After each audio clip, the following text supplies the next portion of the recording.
Josephine Carter had always believed that if she stayed quiet long enough, her family would stay together. That if she ignored the sharp edges, the cold silences, the things that were never said but always felt, everything would somehow hold. But the truth is, silence doesn't fix anything. It just waits. And the moment it finally breaks, it doesn't shatter gently. It explodes. That moment for Josephine didn't happen in some dramatic argument or a courtroom or a hospital room. It happened on a sunny afternoon, in a backyard decorated with pink balloons, at her daughter's 6th birthday party. Amelia stood there in her little white shoes, the ones with glitter that she refused to take off even at bedtime, her paper crown slipping slightly to one side as she laughed at something her cousin said. There was frosting on her fingers, bright pink, and she kept licking it off like it was the best thing she'd ever tasted. The air smelled like vanilla cake and grilled burgers, the kind of simple happiness Josephine had worked years to build. She stood near the table, carefully adjusting the 6 candles on the cake, making sure they were straight, even though it didn't really matter. What mattered was this moment. What mattered was Amelia feeling loved. "Mommy, is it time?" Amelia asked, tugging lightly at her dress, her eyes wide with excitement. Josephine smiled instantly, soft, warm, practiced. "Almost, baby. Just one more minute." She glanced up without thinking, and that's when she saw her mother standing at the kitchen window, arms folded, watching everything. Not smiling, not joining, just watching. That familiar tightness wrapped around Josephine's chest again, the one she'd learned to ignore since she was a teenager. The one that told her something was off, something was wrong, but speaking up would only make it worse.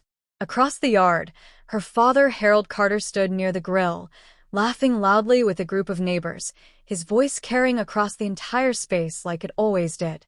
Confident, dominating, untouchable. But what Josephine noticed wasn't his laughter. It was what he hadn't done. He hadn't looked at Amelia. Not once. Not when they arrived.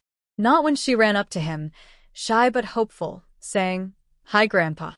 Not even when she spun in a small circle to show him her shoes. Josephine had seen all of it. She always saw everything. But like always, she told herself the same thing. Not today. Please, not today. Daniel, her husband, caught her eye from across the yard. He didn't say anything. He didn't need to. His small nod said everything. He saw it too. He always did. But for Amelia, they stayed quiet. "Okay, everyone." Josephine clapped her hands gently, pulling the moment back together. Cake time. Conversations softened, chairs shifted, kids ran closer. Phones came out ready to record the moment. Amelia climbed up onto the chair behind the table, her excitement practically glowing. Josephine lit the candles one by one, watching the tiny flames flicker in the warm breeze. She leaned in slightly. "Ready?" Amelia nodded quickly, grinning. Josephine stepped back, took a breath, and started to sing. "Happy birthday to, hold on." The voice cut through everything. Sharp, loud, final. Josephine froze. Slowly, she turned her head. Her father had set his drink down, his expression calm in a way that felt wrong, like he had planned this. "Dad," she said quietly, trying to keep her voice steady, "not right now." He didn't even look at her. "Before we do this," he said, raising his voice just enough for everyone to hear, "something needs to be clear." The air changed. It wasn't loud, but it was heavy. Conversations died instantly. Even the kids went quiet, sensing something they couldn't understand. Josephine's heart started pounding. "No. Please, no. Not here. Not today." "A real grandchild," Harold continued, "is one who carries the family bloodline." Someone shifted awkwardly. A plate clinked softly. Josephine felt her hands go cold. And then he gestured, casually, like it meant nothing, toward Amelia. "And that child is not one of them." Silence hit like a wall. Thick, crushing, unavoidable. Josephine couldn't move, couldn't speak. All she saw was Amelia, standing there, holding a small plastic fork, looking up at her with confusion slowly replacing the excitement on her face. "Mommy," Amelia's voice was soft, unsure. "What does he mean?" And in that exact moment, something inside Josephine didn't break. It didn't explode. It didn't scream. It just went cold. The rain never let up the whole drive from Philly to Oakmont. It came down in sheets, blurring the highway lights into streaks of gold and red, and every time the wipers slapped across the windshield it felt like my heart was being wrung out all over again. My hands wouldn't stop shaking on the steering wheel. Evelyn, Mom, had always been my rock. The woman who could fix a leaky faucet at midnight, balance Dad's messy contracting books by hand, and still braid my hair while telling me I was going to change the world. Now she was on the other end of the phone telling me the doctors had found stage 3 ovarian cancer that had already wrapped itself around her lymph nodes like a fist. They wanted to start chemo in 4 days. I didn't cry on the phone. I just said, "I'm coming home, Mom, tonight." And I meant forever. When I finally pulled into the cracked driveway of the little blue 2-story house at 142 Sycamore Lane, the porch light glowed soft and yellow, exactly the way it had when I was a kid coming home late from soccer practice.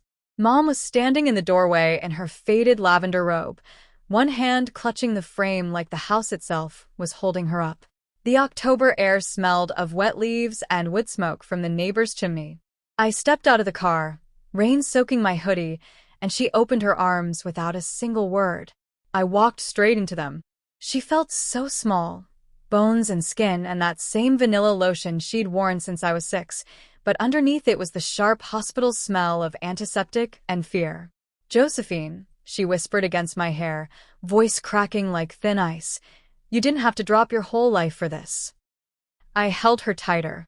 "I know, but I'm here now, and I'm staying." That night, I lay in my old childhood bedroom under the slanted ceiling, the same room where I used to tape boy band posters and dream about moving to the city. The window still stuck when it rained. The radiator clanked the same tired rhythm. But everything felt heavier now, like the walls were already mourning. I stared at the glow-in-the-dark stars I'd stuck up there at 13 and listened to Mom's shallow breathing through the thin wall. Every inhale sounded like it cost her something. The next morning I sat at the scarred oak kitchen table, the one Mom and I had painted together when I was 12, and called my boss at the accounting firm. My voice was steady when I asked for indefinite family medical leave. He gave me the polite corporate sigh and then delivered the kill shot. "Joe, we're already drowning here. If you walk away now, we can't hold your position. You understand." I understood perfectly. I opened my laptop right there between the coffee mugs, typed out my resignation letter with shaking fingers, and hit send before the fear could talk me out of it. Then I drove to the U-Haul place, loaded every box I owned, turned in the keys to my cute one-bedroom in Philly, and watched my entire adult life disappear in the rearview mirror. I gave up my 401k contributions, my Tuesday night book club, the promotion I was 6 months away from, the little balcony where I used to drink wine and watch the city lights. I gave up the version of Josephine who had plans. And I did it without hesitation because my mother was dying and someone had to be there when the dark got too loud. Lexi, my older sister by 4 years, called that same night from her glass and steel high-rise in Chicago. Her voice was all practice sympathy, the kind she used on her big PR clients. "Oh my God, Joe, I am absolutely devastated. This is just crushing. But I have this massive product launch next week, international press, the works. I literally cannot drop everything like you can." I was standing at the sink scrubbing the pot Mom had tried to eat from, the one she'd thrown up into an hour earlier. The water was scalding my hands, but I didn't flinch. I just said, "I get it, Lexi. I'll keep you posted on everything." I didn't tell her I had just quit my job. I didn't tell her my savings were already bleeding out. I didn't tell her anything that might make her feel even an ounce of guilt. Dad, Richard, rolled in the following evening like he was stopping by for a casual football game. He carried a 6-pack of his favorite beer and a greasy pizza box, kissed Mom on the forehead without really looking at her face, and parked himself in front of the television. When she was trying to stand up to get her pills, he patted her knee and said, "You're the toughest woman I know, Evie. You'll beat this thing." Then he left before the pizza got cold, like the house suddenly smelled too much like illness. That became the pattern I memorized like a second language over the next 26 brutal months.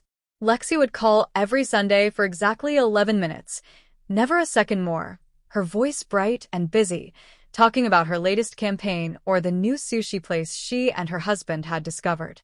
She sent flowers once. Peonies. Mom was allergic to peonies.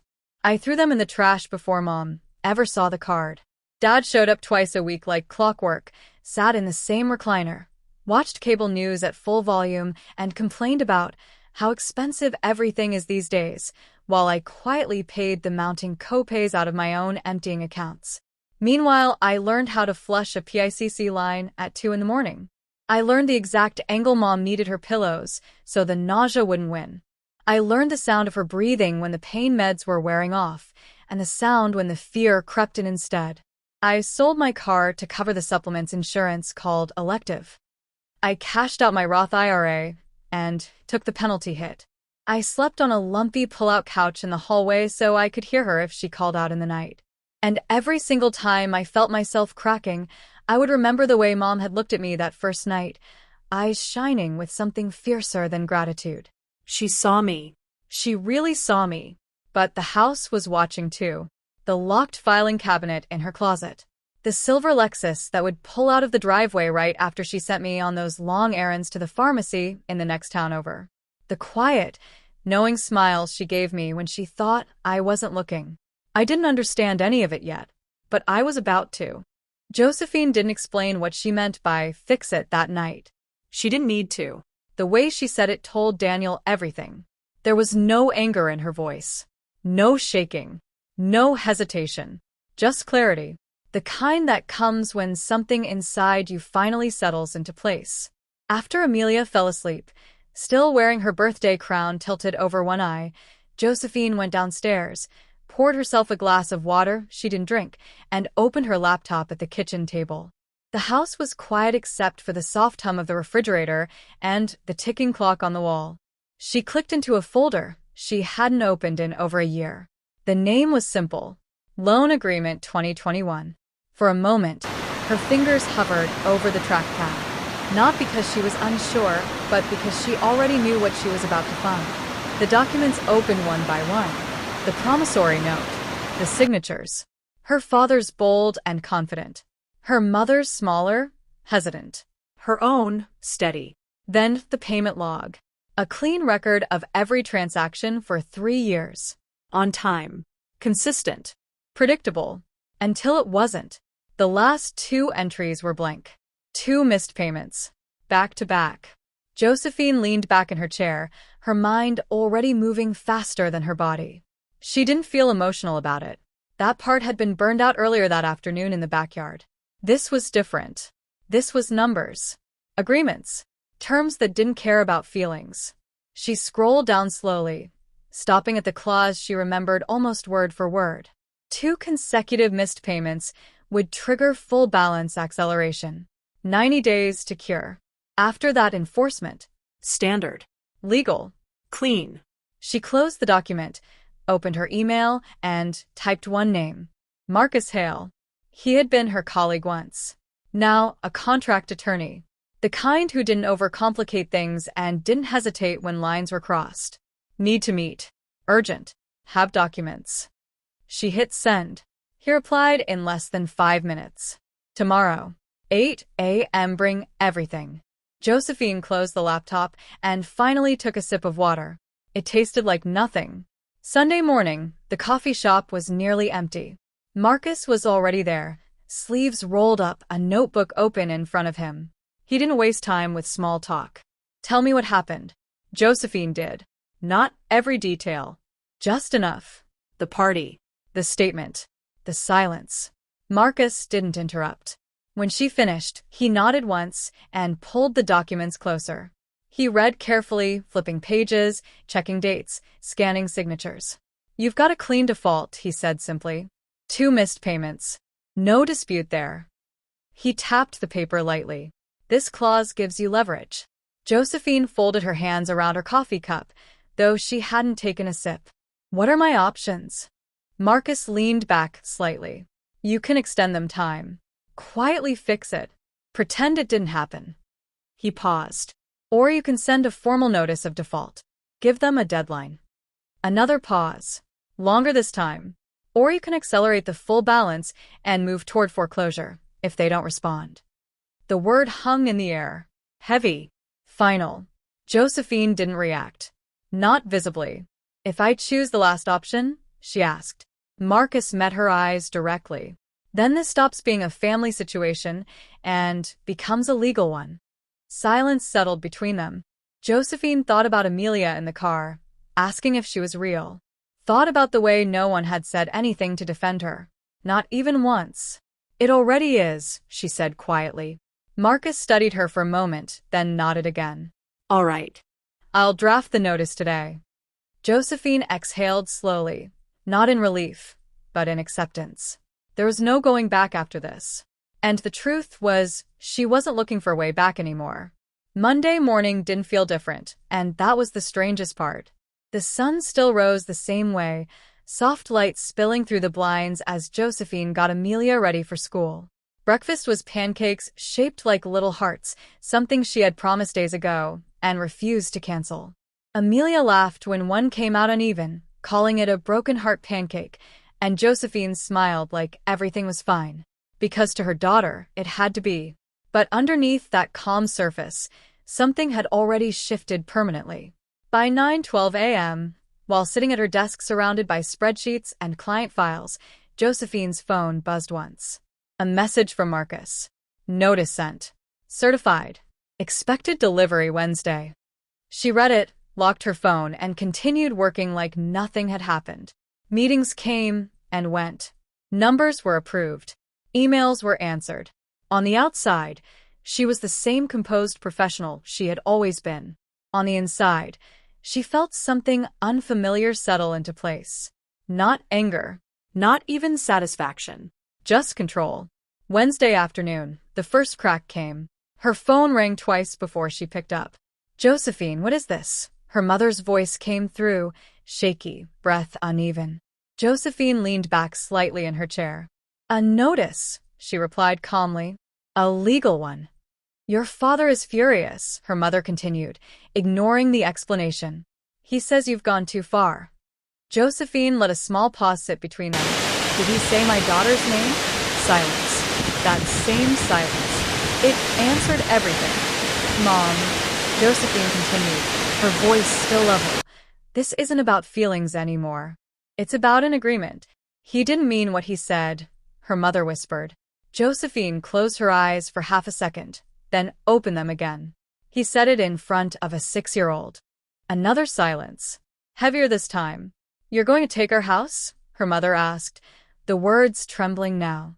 Josephine didn't raise her voice. Didn't rush her answer. No, she said. I'm enforcing a contract.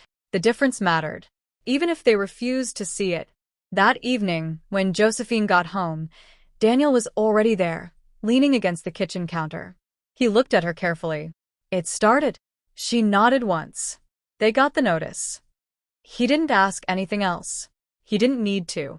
Later that night, as Josephine tucked Amelia into bed, her daughter looked up at her with those same steady eyes. Mom, yeah, baby? You're not sad anymore. The words caught her off guard. Josephine brushed a strand of hair from Amelia's face. I'm not sad, she admitted softly. Amelia thought about that, then smiled slightly. Good. I don't like when you're sad. Josephine leaned down, kissed her forehead, and turned off the light. But as she stepped out into the hallway, she paused. Because Amelia was right. She wasn't sad anymore. Something else had taken its place. Something quieter, stronger. The next morning, her father called. Josephine stared at the phone as it rang, her name lighting up his screen like nothing had changed. She let it ring once. Twice. 3 times. Then she answered. Josephine. His voice came through, sharp, controlled, but cracking at the edges. You need to fix this. Now. She stood by the window looking out at the still street. There's nothing to fix, she said calmly. You signed it. A pause. Then anger, loud and immediate. That was family. That wasn't supposed to be used against me. Josephine's grip on the phone didn't tighten. Her voice didn't shake. You decided what family meant, she said. And for the first time, she ended the call before he could respond.